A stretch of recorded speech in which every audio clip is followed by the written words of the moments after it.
क्या होता है जब दोस्तों की एक नॉर्मल सी कैंपिंग ट्रिप एक कभी न खत्म होने वाले भयानक सपने में बदल जाती है। आज हम भेड़िया घाटी की कहानी के हर एक पहलू को समझने की कोशिश करेंगे। ये देखेंगे कि कैसे कुछ कहानियां सिर्फ डरावनी कहानियां नहीं रहती, बल्कि एक ऐसी हकीकत बन जाती है जो जिंदगियों को हमेशा हमेशा के लिए बदल देती है। कहानी सुनाने वाले विवान की बस ये एक लाइन हमें सीधा उस दुनिया में खींच लेती है जहाँ डर ही सच्चाई है। और आप जानते हैं, लोक कथाएं हमें यही तो सिखाती हैं कि कुछ अनुभव इतने गहरे होते हैं, इतने भयानक कि वो हमारी दुनिया की नींव तक हिला देते हैं। तो चलिए देखते हैं कि ये दुनिया आखिर टूटी कैसे। लोक कथाओं में ना जगहें सिर्फ एक बैकग्राउंड नहीं होती, नहीं, वो खुद एक किरदार होती हैं जिनकी अपनी एक आत्मा होती है, अपनी यादें और अपने कई गहरे दबे हुए राज। भेड़िया घाटी ऐसी ही जगह है जहाँ का हर पेड़, हर पत्थर एक अनकही कहानी सुनाता है। 4 दोस्त, एक रोमांचक सफर। ये एक बहुत ही क्लासिक लोक कथा वाला सेटअप है जहाँ कुछ लोग अनजाने में ही किसी बड़े खतरे की तरफ बढ़ जाते हैं। पर क्या उन्हें पता था कि वो जिस जगह जा रहे हैं उसके असल में 2 नाम हैं, एक सरकारी खरकटी वन क्षेत्र और दूसरा वो जिसे आसपास के लोग फुसफुसाते हुए लेते हैं, भेड़िया घाटी। और याद रखिए, जब किसी जगह के 2 नाम होते हैं तो ये एक चेतावनी होती है, एक संकेत कि यहाँ कुछ ऐसा है जो आम दुनिया से छिपा हुआ है। कबीर का ये मजाक सिर्फ एक मजाक नहीं था, ये एक तरीका था उस अजीब सी फीलिंग को, उस अनजाने डर को मजाक में उड़ा देने का, जिसे शायद वो सब महसूस कर रहे थे पर कोई मानना नहीं चाहता था।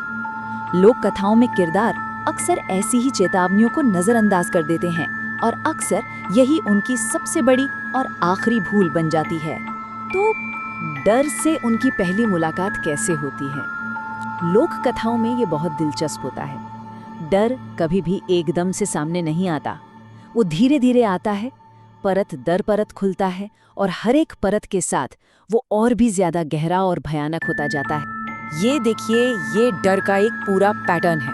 पहले आवाजें, ऐसी भौंक जो नॉर्मल नहीं लगती, कदमों की आहट, फिर आती है हरकत, एक परछाई, और अंत में जब डर अपनी पीक पर होता है तब वो चीज सामने आती है। ये कहानी सुनाने की वो कला है जो सदियों से इंसानी रूह में खौफ पैदा करती आई है। और सुबह की पहली किरण के साथ उन्हें जो सबूत मिलता है वो उनके डर को यकीन में बदल देता है। ये किसी आम जानवर के निशान नहीं थे। सोचिए, इंसानी पैरों के निशान और ठीक उनके बगल में खूनी पंजों के निशान। ये इस बात का पक्का सबूत था कि उनका सामना किसी ऐसी चीज से हो रहा है जो ना तो पूरी तरह से इंसान है और ना ही पूरी तरह से जानवर।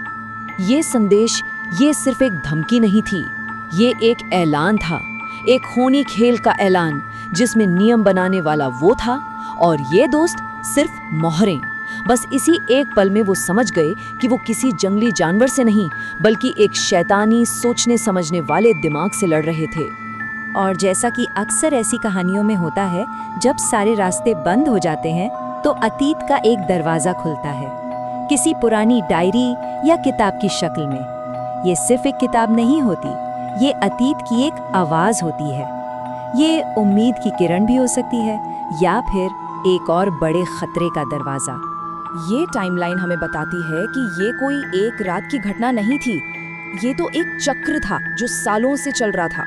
वो चौकीदार, वो गायब हुआ लड़का, ये सब एक ही धागे से जुड़े थे और अब ये दोस्त भी उसी खूनी धागे में बुरी तरह उलझ चुके थे, बिना ये जाने कि वो एक बहुत पुरानी कहानी को दोहरा रहे हैं।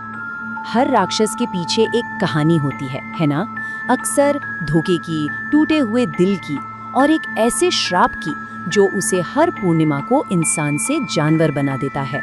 लोक कथाओं के हिसाब से ये राक्षस सिर्फ एक शैतान नहीं था, वो एक इंसान था जिसे दुनिया के धोखे ने इतना तोड़ा कि उसका दर्द ही उसकी ताकत बन गया। इस कहानी का सबसे बड़ा डर ये नहीं है कि जंगल में कोई राक्षस है, सबसे बड़ा डर ये है कि वो राक्षस हमारे अपनों में से ही एक है। तो चलिए अब देखते हैं कि कैसे एक दोस्त ही अपने दोस्तों का सबसे बड़ा और सबसे भयानक दुश्मन बन जाता है। आदित्य के अंदर 2 दुनियाएं एक दूसरे से लड़ रही थीं। एक तरफ वो आदित्य था, उसकी यादें, उसकी दोस्ती, उसका प्यार, और दूसरी तरफ एक जानवर की वो आदिम भूख जो सब कुछ निगल जाना चाहती थी। और यही है असली मनोवैज्ञानिक आतंक। जब आप जिसे प्यार करते हैं वही आपके लिए सबसे बड़ा खतरा बन जाता है। ये एक वाक्य, ये वो पल है जहां हॉरर ट्रेजेडी बन जाता है। आदित्य को पता था कि वो क्या कर रहा है। वो अपने दोस्तों को चोट नहीं पहुंचाना चाहता था, पर वो खुद को रोक भी नहीं पा रहा था। वो अपने ही शरीर में, अपने ही दिमाग में एक कैदी था। कहानी राक्षस के मरने पर खत्म नहीं होती। नहीं, असली कहानी, असली खौफ तो अब शुरू होता है। एक ऐसी कहानी जो उन लोगों के दिलों और आत्माओं में हमेशा के लिए जिंदा रहती है जो उस रात किसी तरह बच गए थे। तो सवाल ये है कि उस रात से जिंदा बच निकलने की असली कीमत क्या थी? क्या बस सांस लेते रहना ही काफी है, या फिर हर एक सांस के साथ उस डर को, उस अपराध बोध को महसूस करना है? अब हम इस कहानी के सबसे दर्दनाक पहलू पर आते हैं, जीवित रहने का आघात। लोक कथाओं में एक श्राप से बचना अक्सर एक नए श्राप की शुरुआत होती है। एक ऐसा श्राप जो आपके खून में नहीं बल्कि आपकी आत्मा पर हमेशा के लिए एक निशान छोड़ जाता है। विवाहन और रिद्धि बच तो गए, लेकिन वो फिर कभी पहले जैसे नहीं हो पाए। वो जंगल जो कभी रोमांच की जगह था, अब उनके लिए कब्रगाह बन चुका था। 4 दोस्त और बचे सिर्फ 2। ये संख्या सिर्फ एक आंकड़ा नहीं है, ये अपने आप में एक पूरी कहानी है। दोस्ती की, विश्वासघात की और उस एक रात की जिसने सब कुछ छीन लिया। और हम विवान के इसी आखिरी विचार के साथ इसे खत्म करते हैं। ये हमें सोचने पर मजबूर करता है कि कुछ कहानियां कभी खत्म नहीं होती, वो बस अपना रूप बदल लेती हैं। राक्षस शायद चला गया हो, लेकिन उसका डर, उसका आघात, वो हमेशा के लिए उन लोगों के साथ रह गया जो उस रात बच गए थे। और यही लोक कथाओं की सबसे बड़ी और सबसे डरावनी सच्चाई है।